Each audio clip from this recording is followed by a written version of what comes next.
তো আগের পার্টে যেরকম বললাম যে বারবিকিউ নেশনে এসেছি, তো বারবিকিউ নেশনে গিয়ে দেখলাম যে না, কোনো রকম ডেকোরেশন নেই। মানে 15th আগস্ট চলে গেছে অনেক দিন আগে, কিন্তু এখনও বাইরেটা ডেকোরেশনটা হয়ে রয়েছে, কিন্তু এখানে কিন্তু কিছু নেই।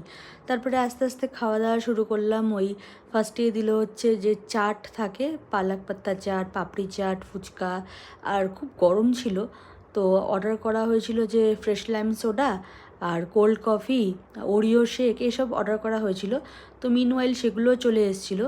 আর আমার এই যে এই কর্ন যে থাকে না, এই ক্রিস্পি কর্ন, এইটা আমার বারবিকিউ নেশনের খুব পছন্দ। ওটা জানি না আমি কীভাবে ওটা বানাই, কিন্তু ওটা খেতে কিন্তু খুব টেস্টি।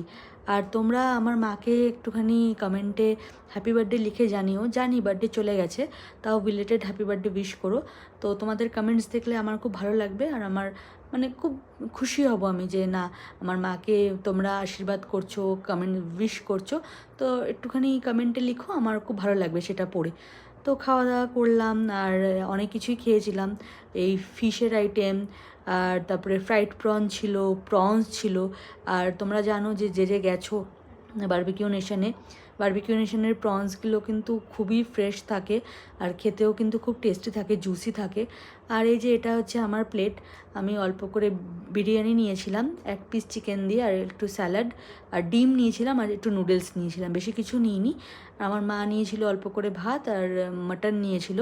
তো ব্যাস। আর তারপরে ছিল হচ্ছে মিষ্টির কাউন্টারে তো গিয়ে আমার প্রচণ্ড পছন্দ হয়েছিল, কেন কি ওদের ইন হাউস যে আইসক্রিমটা না, ওটা ভীষণই টেস্টি খেতে ছিল। তো যাই হোক, এইভাবেই দিনটা কাটালাম। ব্লগটা যদি ভালো লেগে থাকে লাইক করো, কমেন্ট করো, শেয়ার করো, আর সাবস্ক্রাইব করো যদি চ্যানেলে নতুন হয়ে থাকো। দেখা হচ্ছে পরের কোনো ভিডিওতে। তোমরা সবাই ভালো থেকো, আর পুজোটা ভালো করে কাটিও। দেখা হচ্ছে পরে, টাটা।